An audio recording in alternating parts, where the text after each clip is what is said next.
your computer. Click yes on that.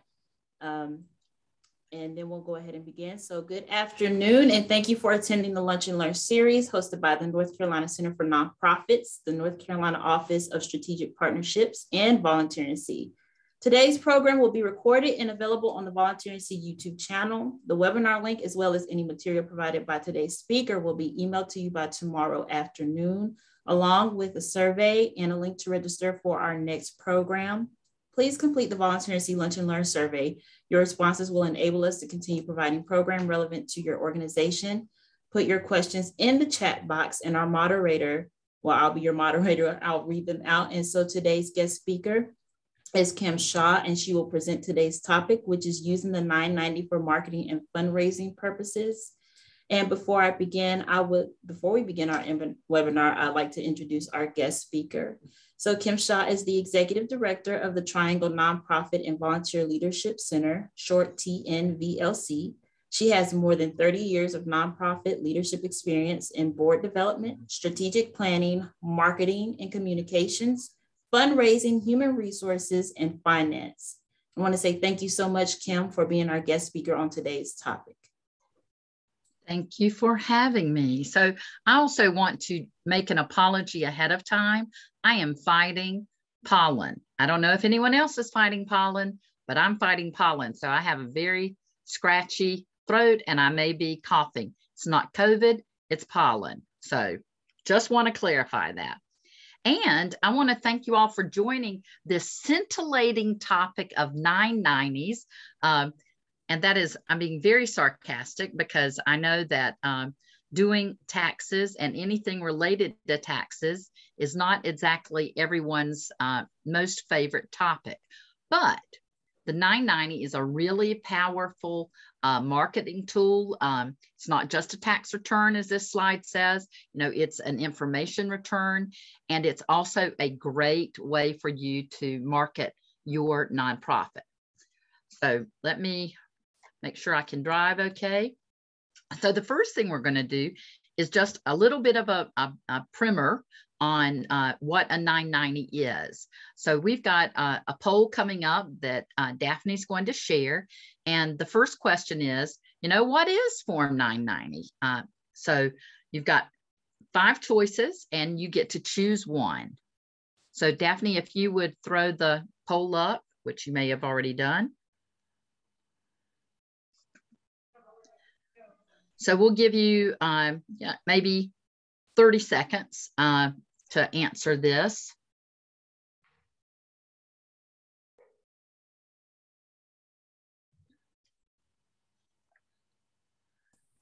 Kim, I think we need to have the theme music from Jeopardy. I think so too. Or you could sing it, Bryles. Oh, no. You know, I think that would actually be a good Zoom thing that we could add to. We could make millions of dollars, Zoom music for poll questions. I like it. I like it too. So has everyone, 14 out of 18, we've got about 4 more people. We'll give you like the 6 more seconds. And we'll go on to the answer. So it looks like actually most of you have gotten it correct. That or y'all see in my screen with the red answer. So it's not the application that you file to get your tax exempt status. It's not optional if it applies to you. While you can get some grants, possibly with some information from it, it's not the application form for that. And wouldn't it be great if there was a manned help desk that the federal government had for nonprofits with 990s and everything else, but there's not that. So the right answer is that it's a required tax filing form for the IRS, and it's based on your revenues and your assets, and it's filed annually. So we've got another poll very affiliated with this that's right behind it. So if you'll throw that poll up, Daphne. Whoops, I almost showed you the right answer. So poll number 2 is who is required to file the full Form 990. There are other 990 forms, but this is the full Form 990. So if you'll just let us know who you think has to file that full form.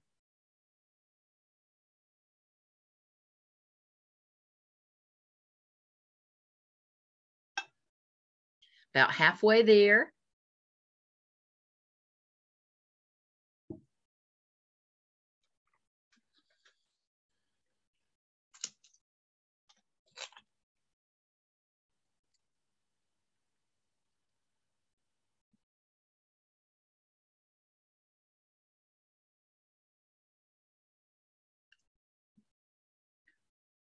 So we're 15 of 18.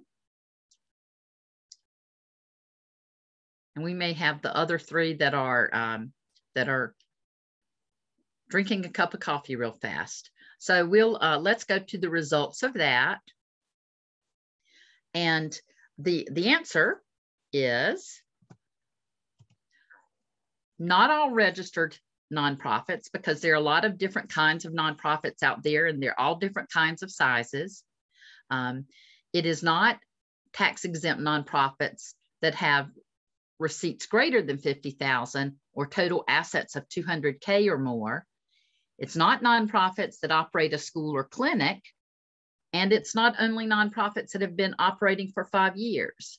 The full 990 form has to be completed by nonprofits that are tax exempt. So that means the 501c3 nonprofits that have gross receipts. This isn't after your expenses, but these are your gross receipts of 200,000 or more, or that you have, if you have total assets of over 500,000. And it looks like most of you got that, 47%. Well, actually, hold it, I'm wrong. 20% got the 200,000. It's really the ones that are 200,000 or assets of over 50,000. The ones that have the tax exempt nonprofits with gross receipts greater than 50K, they do have to fill out a form, but it's not the full 990 form. So we're going to quickly, and Daphne, you can take the poll down and we'll go on to the next slide. So there are 4 kinds of 990s, and if the 990 is not confusing enough, they have 4 different types, and you have to file this. It is required if you're an IRS nonprofit that is tax exempt. And yes, while you don't pay taxes because you are tax exempt, you are assessed a fine if you fail to file. And if you fail to file 3 years in a row, you can automatically lose your 501c3 tax exempt status. So none of us want to do that. But the 4 kinds are, just briefly, the 990N. A lot of people think of it as the postcard 990, and it's for nonprofits to use if you've got gross receipts less than 50,000. The 990EZ form is for nonprofits that have less than 200,000 and total assets that are less than 50K. It's a pretty quick form. It's 4 pages. And if you meet the requirements, you can fill that out, but you might want to, after we go through this presentation, consider doing a full form. And then the full form, as we said earlier, is for nonprofits that have revenue receipts of 200K or the assets greater than 500K. It's more intensive. It's 12 pages. And then when you have some affiliated schedules, you might have a packet of 15 pages, 16 pages, kind of depends on the information that you need to complete for the supplemental forms. The 990PF is for all private foundations. Doesn't matter what their size is, but it's one that would not apply for 501c3 nonprofits. And then this is just a chart that gives you a summary of that. And all of this information we can send you in a packet, and we will do so afterwards. So you'll see this little I think this is a very quick and easy cheat sheet to know, what kind of 990 forms that you need to fill out. So the last form before we go into, or last poll question before we go into a couple of other things that's really the meat of what we're going to talk about today is, generally, who doesn't have to fill a 990? So if you could, this is the third poll, thank you. Is it, faith-based organizations, other nonprofit entities, certain governmental corporations? You can see the list, but if you'll complete that.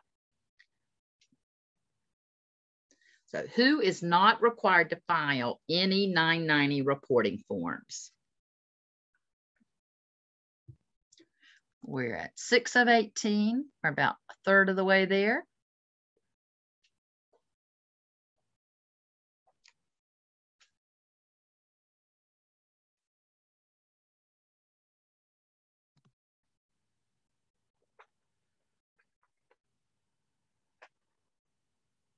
Okay, so we're at 15 of 18, and the answer is,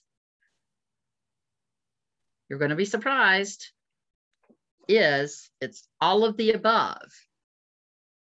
So these are specially organizations that are in special categories for the IRS, and they do not have to fill out the 990.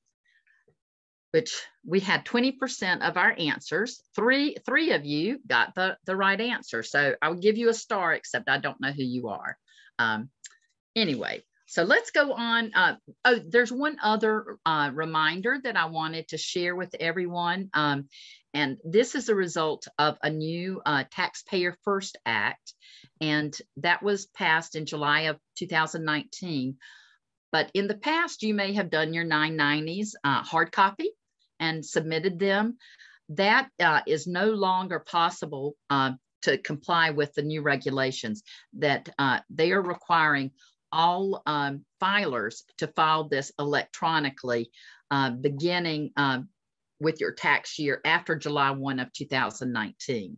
So that's something that you need to keep in mind. There are some waivers that you can inquire about, and I put the little website there that you can go to if you want to have more information about that. But there are some e-filers out there that are without cost. That will be something that I will also submit. There's a nonprofit that is 990.org, I believe is the name of it. And it is a free e-filing service for your 990. And they do a good job. Whoops. Actually, was there? Yes. Okay. Sorry, I told her I have one more poll question. The 990, and so this will be the fourth poll. The 990 is a tax filing requirement, and it prohibits nonprofits from including program information and accomplishments. Is that true, or is that false?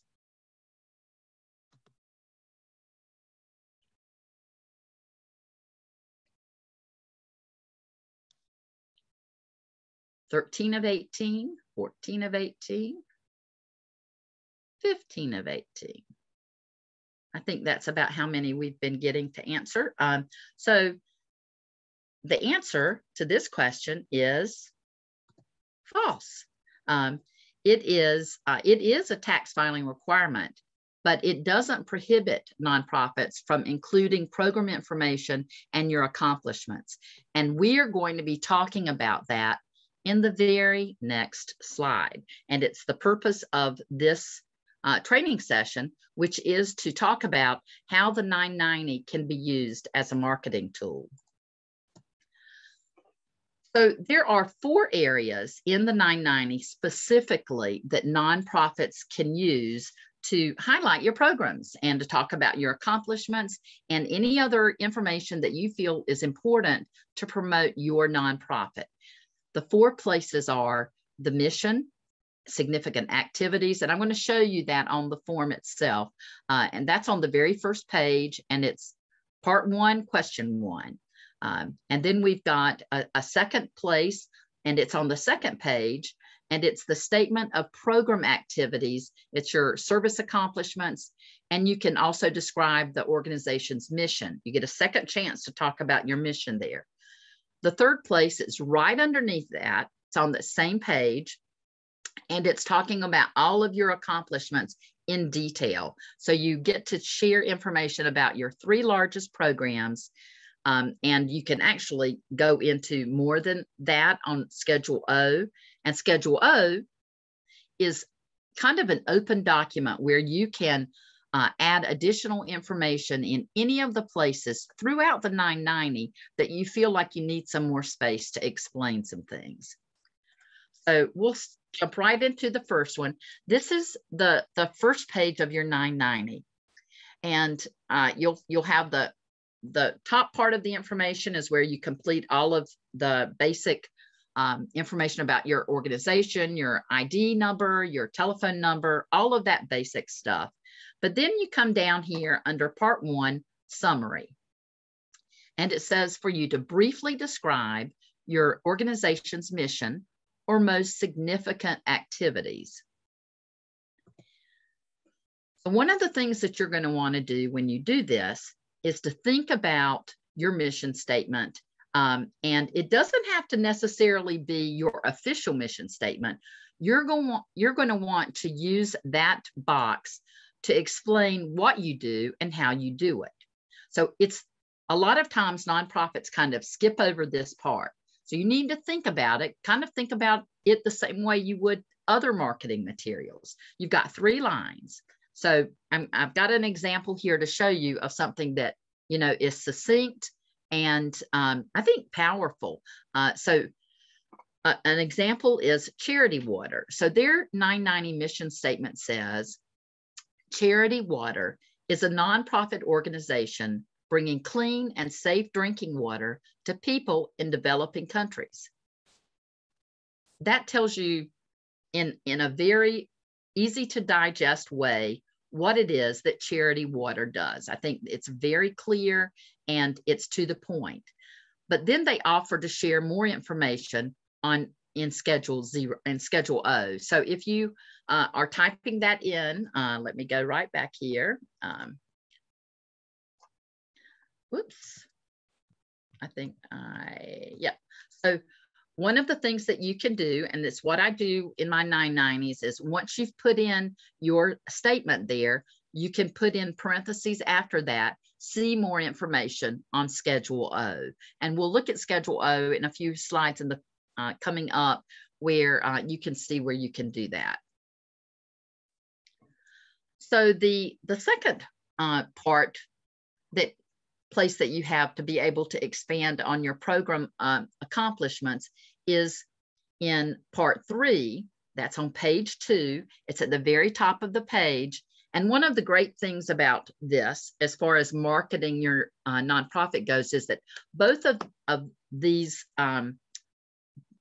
all of this information is right at the front of the 990. So you're not having to go back 20 pages to be able to see information about your nonprofit. It's right there at the beginning.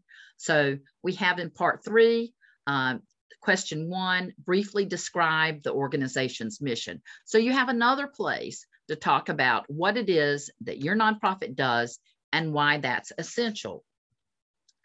So again, you should try to think through what you're going to say here. You don't want it to be the same thing as you did on page 1. You want it to be different. So take a different spin on the kinds of programs that you have and describe them in a different way. So really take advantage of positioning your organization. And again, when you complete that, you can also say more information on Schedule O.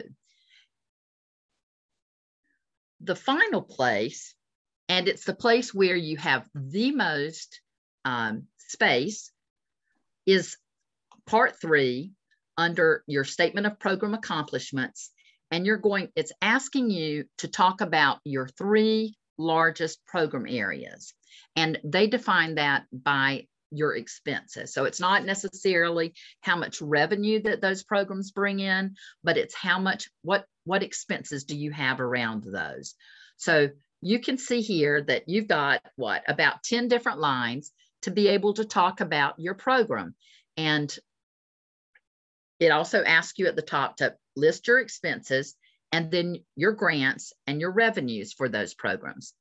When you are through with this, you can also, if we were live, I would say, tell me where else you can include this, and it would be Schedule O, because you can say at the end of each one of these different program areas, you've got 4A, which is one of your program areas. Then there's 4B that's right underneath it. And because I wanted to make this so you could see it, you don't see it, but there's also a 4C. So it's got 3 different program areas for you to talk about. So one of the things that a lot of nonprofits do is they keep this very short, because it does take some time and effort to be able to think through something that's effective. So they might write things like, well, our program is, it's a girls empowerment program, but they don't explain it. Or we have an education program and they don't explain it.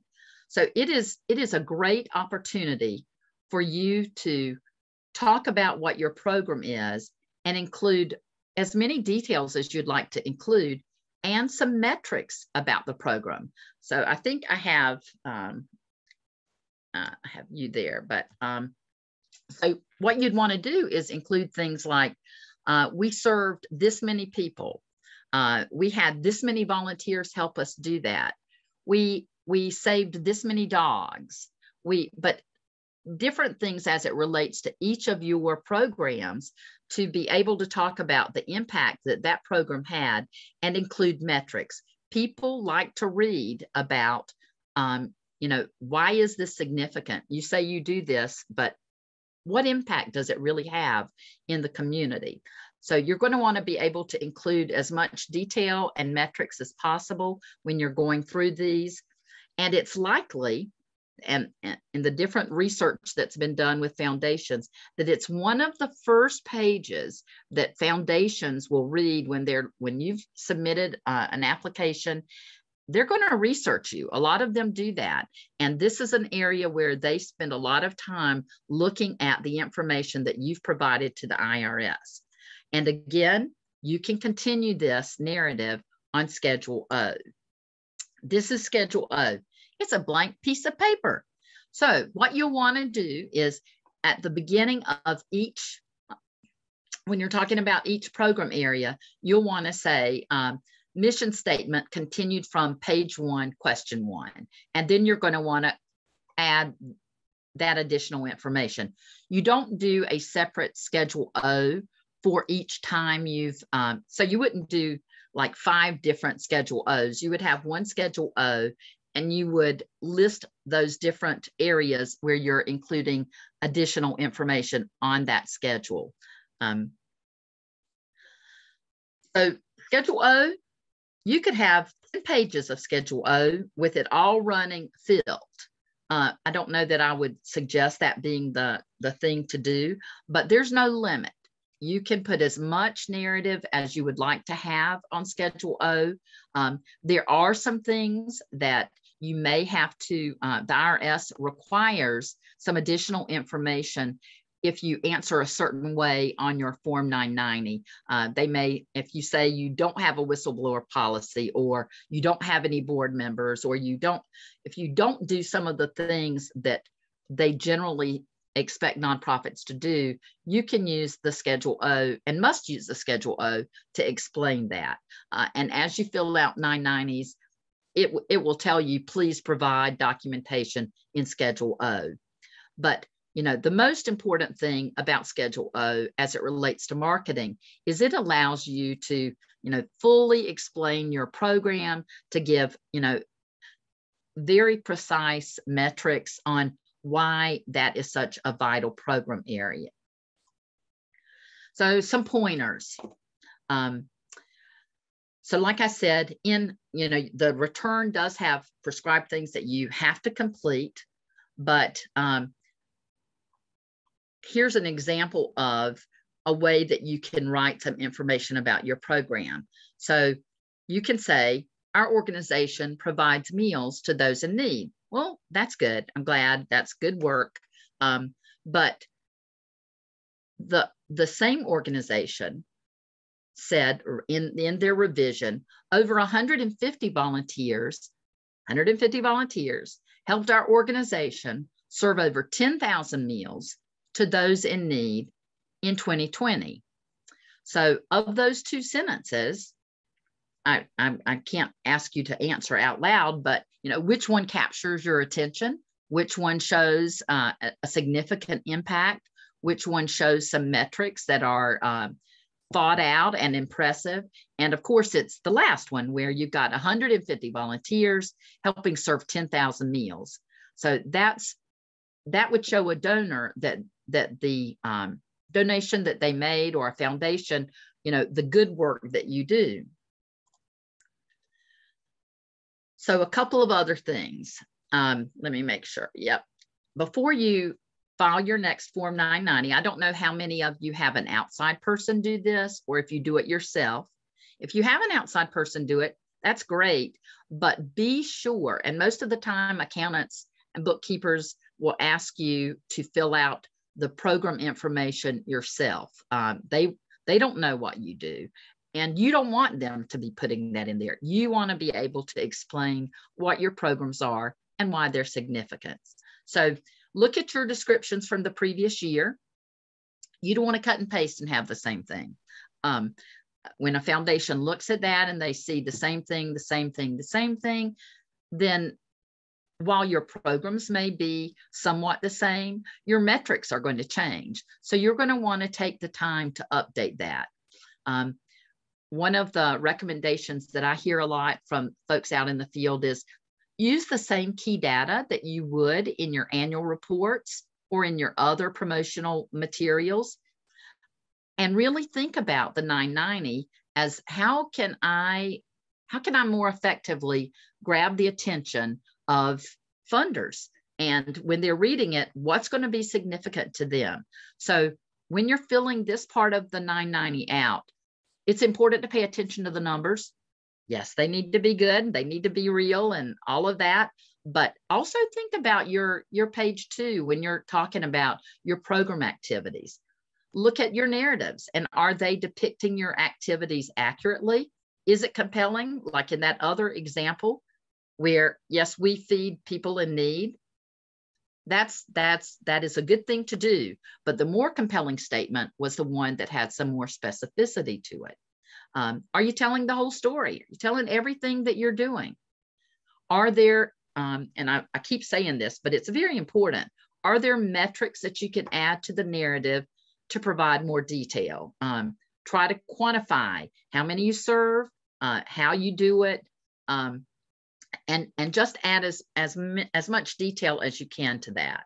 The example that I've got here is instead of our organization helps animals, you might expand it and say during this fiscal year, our organization served 1,478 homeless dogs and cats by providing food and shelter and coordinating a local adoption service. We also utilized more than 260 volunteers. And yes, foundations and funders do care about the number of volunteers that you use. They see volunteer utilization as a way to further the impact of the monies that they give you for different programs. Other things to think about. Were there extenuating circumstances that impacted your activities? Like the effects of COVID. How has that changed what you're doing? And if you've got a good story to tell around that, you should tell it. Meet with your team. Learn why program staff are excited about things. They may know stories that you haven't heard. So talk to them about, the difference and the different stories that they've heard from the folks that they work with in the community. They can provide a lot of valuable information that you might not really know about. Also involve your development and marketing team. This isn't just a financial report. They can help you with wording and how you position information in this report. Again, I keep talking about Schedule O, but don't be afraid to write more than what the space allows. Schedule low allows you to be able to say what you need to say. Does your narrative mesh with the language in your annual report, in your fundraising reports, and your website? So if a funder's looking at that, does it look like all of this is tied together, or does it maybe even seem like there's different organizations? So you want to mesh that all together. And I don't know if this is finally or not, but it's one of the finalies. Form 990 can be filed voluntarily. And what I mean by that is that even if you are a small organization and you can file the 990EZ or the 990N, you might not want to. You might want to consider doing the full 990 because you have the opportunity to position your programs and your organization in a way that will be attractive to funders. Sometimes, people do this for donations, but also grant seekers, they look at the 990, and many times, I'm sure several of you have written grants, you will have organizations, granting organizations that say, please file your 990 with this grant. So being able to have a more robust description of what you do when you're submitting grant applications is a good thing. It also increases, and this is important, it increases your transparency with your different stakeholders. So kind of a little bit of a wrap up on this part of it. Remember that the 990 is a reflection of your organization, needs to be professional, make it easy to read. And this was something that we talked about a lot when people were filling this out not online. So it's not as much of an issue as it used to be. But that organization that I was talking about that does the free 990 filing is form990.org. And when you're doing your filing online, it does make it a lot neater so that when the IRS gets it, I don't know if you've seen some older 990 forms, they look old and typewritten and they're smudgy and you're like, oh my gosh, was this 100 years ago? No, it was just 2016, 2017. The other thing that we all need to do is to spell check. You don't want to be having something that's living out there in the, what would it be called? The IRS sphere for years with a misspelled word or two or three or four. So be sure to spell check. That's important on this document. Avoid acronyms. I mean, we live in a world of acronyms. I'm sure all of us have lots and lots of different acronyms that we use throughout our programming, but try to keep those at a minimum and maybe explain what they are. You don't want someone to have to try to look up something every time they're trying to read your information and go, well, what the heck does ABC mean? It can mean a lot of things. So these are the most common errors that different 990 evaluators have come up with, and it's the spelling errors and grammar, not utilizing that program 3 space on page 2, financial errors. When someone's looking at it and your numbers are just not adding up, you want your numbers to add up, and then not including a well thought out mission statement. So there are some, so I'm going to stop right here for a second. I'll share this. You guys can read that while I'm looking at some of the questions in chat. Daphne, I can look at those too. Yes, so this is really no questions. It's really just folks saying who they are and where they're from. Yes, and I'll be looking out in the chat for the questions, Kim, and I'll share them with you. Yeah, I was just trying to give my throat a rest for a second. So this is AICPA, which is actually based here in the Triangle, but it's the membership organization for accountants, and they even talk about this, that the 990 is a wonderful opportunity for nonprofits to share information about their organization, that it's not just about the numbers in the right boxes, but it's also a way to make your organization stand out when you're when you're using the 990 as a real marketing opportunity. So we'll go. So now we're going to go into a few other tools that utilize the 990, perhaps. And we're going to start with another poll question. And that is, what is GuideStar, now called Candid, and Charity Navigator? And you have a choice of one of these different 4 options.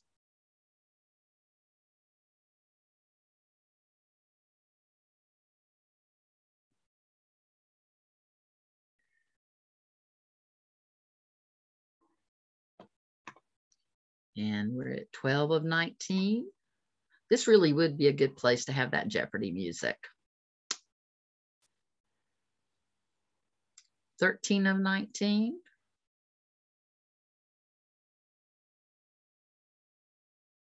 14 of 19. Do I hear 15 of 19?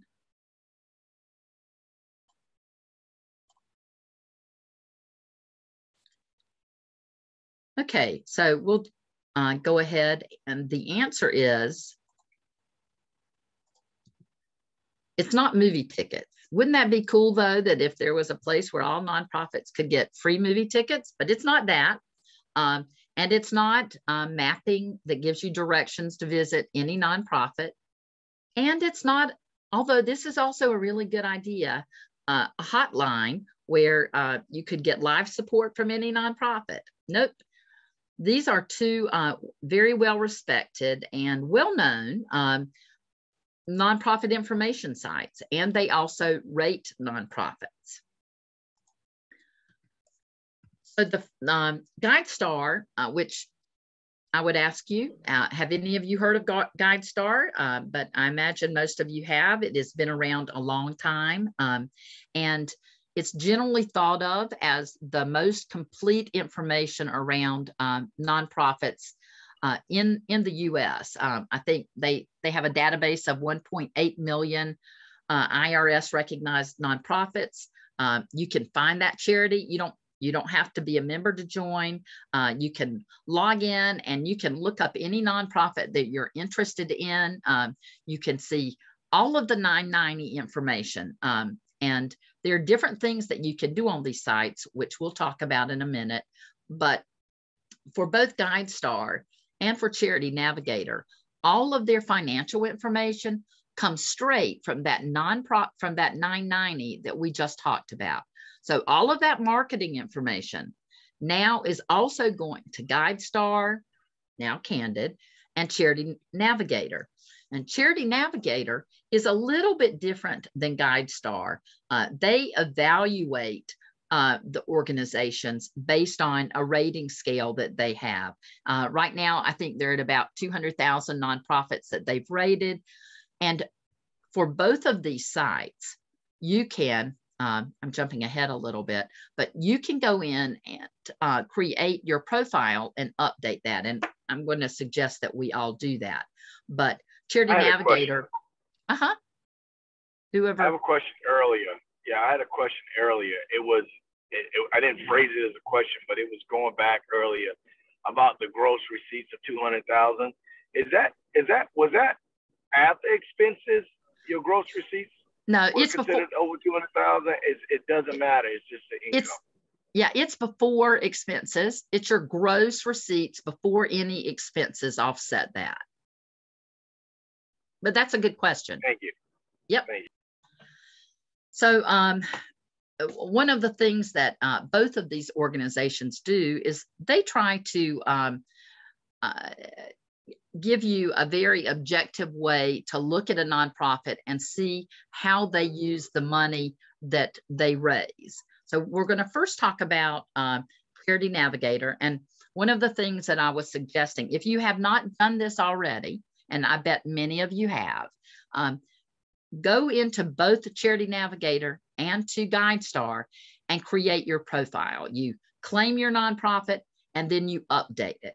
And depending on the amount of time that you want to give that, you can increase your ratings based on the information that you're completing. So you're going to go in, you're going to claim it. And this is just a snapshot of what their website looks like. And not that I'm trying to be proud or anything, but when you're looking for a nonprofit and you type the name in, so you can see I typed our organization's name in, and then Charity Navigator says that we are 99 out of 100, which is pretty darn good. And it's saying that you can, if you donate to this nonprofit, that's a good investment as far as they can tell. And I would say it is a good investment. So y'all can all go there and click the donate now key, except I know that's what we all need. So I won't be doing shameless self-promotion, but this, when you search on Charity Navigator and you look for a nonprofit, if they will have pulled up the information directly from the 990, and they are going to rate you based on that and some other things as well. So that's what that looks like. So if you were a funder and you were going, oh gosh, okay, see, if I'm going, why aren't we at 100 of 100? But I haven't been able to figure that out yet. I'm trying to figure it out. But 99 out of 100 is really good. Most of the agencies that I see are in the 70 to 80, sometimes 85% range, but there are things that you can do to improve your score. Now we'll talk about GuideStar a little, but we're going to have a quick little poll on that. So Daphne, if you could show our last poll.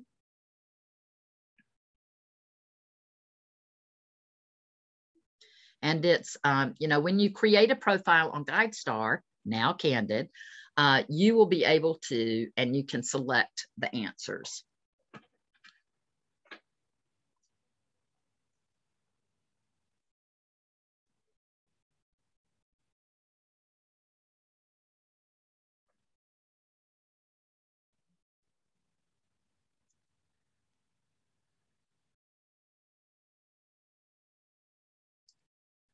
We're at 11 of 19. We're getting there.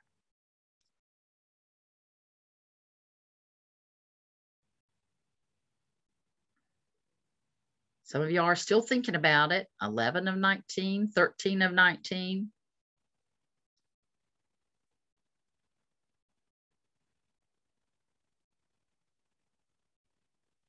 We'll wait a minute or two more to see if we can get a couple more responses.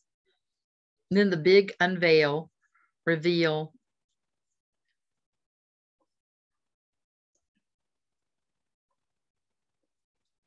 $14 and one more moment.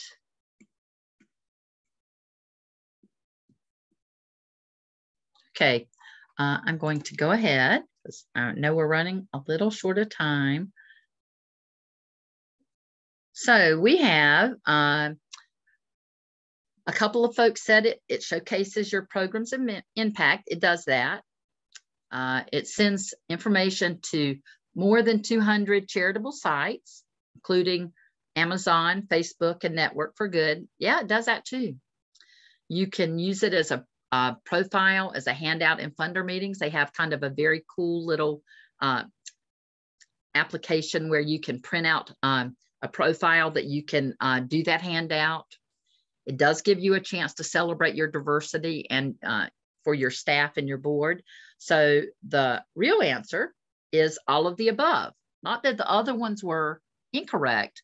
They're all correct because GuideStar does all of that. I was actually a little surprised at all they did when I started reading more of this. So GuideStar Candid, again, one of the first things that you're going to want to do is to claim your profile. And you do it, they have it, it's very easy on both of these sites to do this. So you claim it, they approve you, and then you get a chance to go into more in-depth areas of their platform to tell your story. They also do ratings. And one of the things that I found pretty remarkable was that their research shows that funders reward the organizations that have the higher seals. So you can have a bronze seal, and it will tell you in this. I wonder if I can make it a little bigger, but to complete the information to get your bronze level, it only takes less than 10 minutes to do. It says 5 minutes here. Some of us may take a little bit longer, but it's very easy to get your bronze seal. Your silver seal takes a little bit longer. They estimate 10 minutes here, but it's not hard to do. Your gold and your platinum seals take a little bit more time. You have to include some additional financials. You have to go into some of your board information. They say it takes 15 minutes. I think it took me more like 20 or 25. And then you can get your platinum seal, and that goes into your strategic plan and some metrics, some proof that the things that you've done and how you've achieved those. So it's really, it's worth it when you say, gosh, there's a 53% increase in contributions for nonprofits for organizations that have these seals. So it's worth that 30 minutes or hour time to go through and add that additional information. And it looks really good on the site when you're pulling these up to try to check out different nonprofits and what is their seal. So for us, I'm only showing you these because it was us and I didn't want to embarrass anybody else, but we have a platinum seal, and that's the highest that you can get. It did not take that long to do that, but this looks really good to anyone that is looking at your organization for funding to be able to say, gosh, they're a platinum seal. And you get a donate button right there on GuideStar. So nationally, for all of the hundreds of thousands of people that go to GuideStar and they're looking at your information, they can make a donation right there. So it is well worth the time to do that.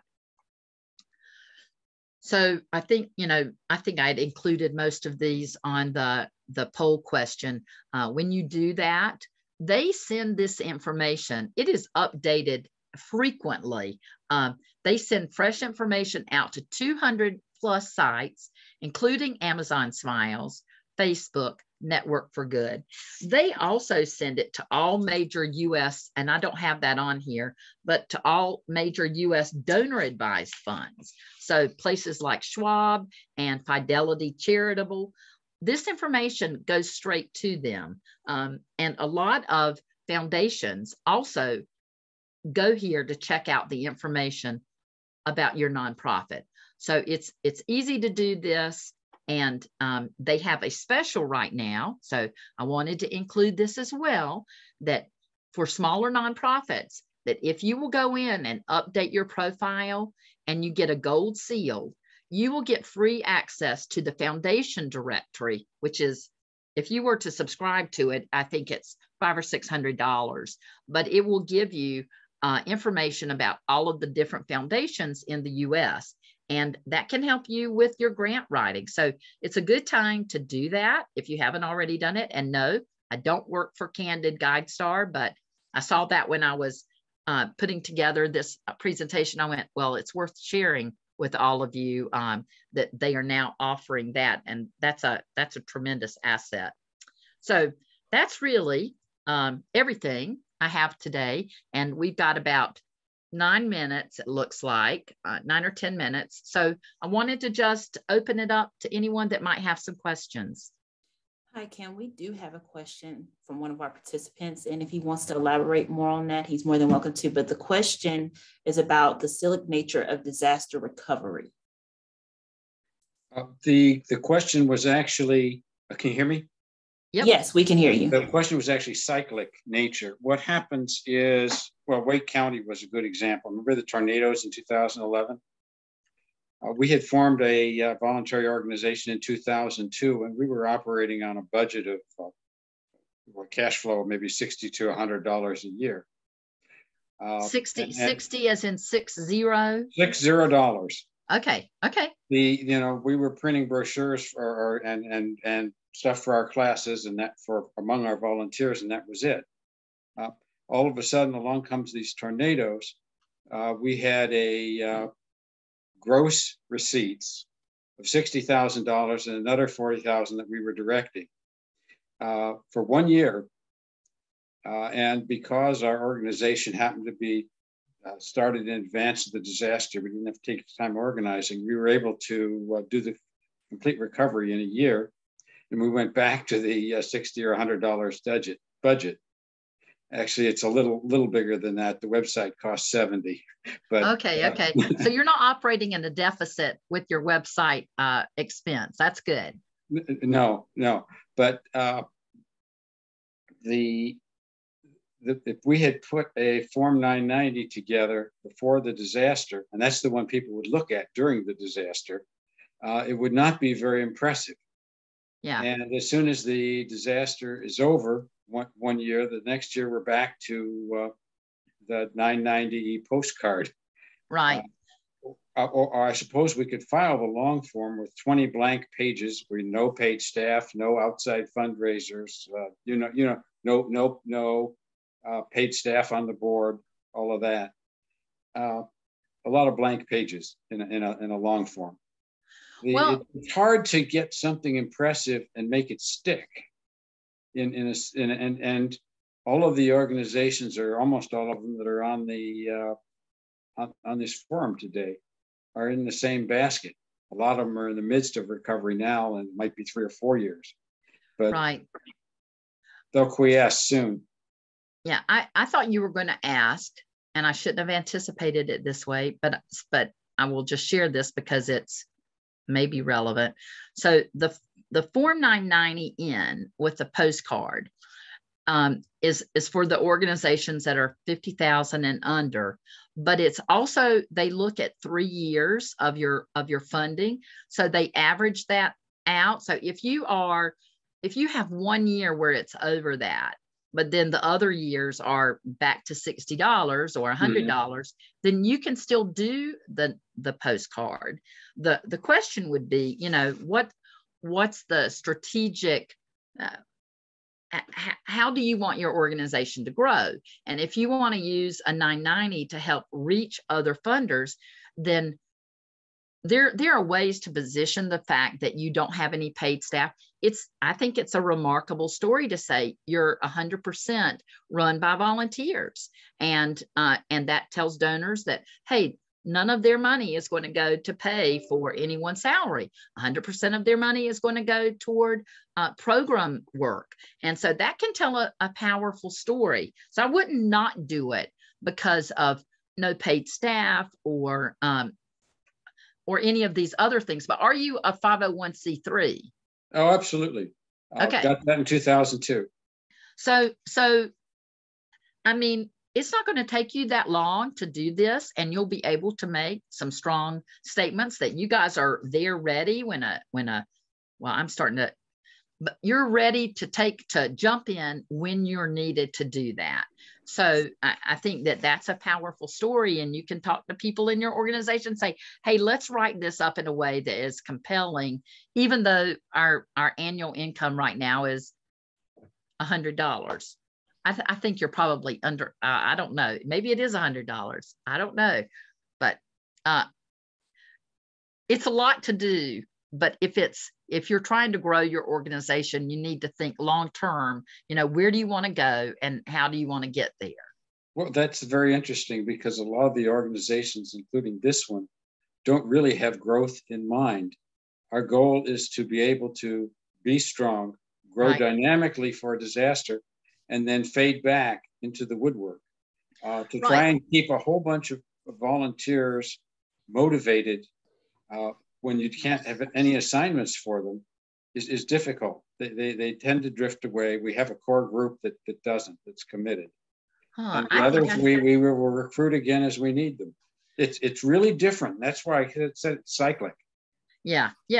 And actually, I mean, I think that's intriguing. I'm going, what can we do with disaster relief volunteer? This gets off topic here. I shouldn't go there. Maybe we can talk about some other opportunities of ways to keep them engaged with some other things until the next, hopefully we won't have an active We're supposed to have a very active hurricane season this year. 19 is what Yes, I think I heard, that that you might need them. But I think that would be interesting to think through how to keep disaster related volunteers engaged all the time.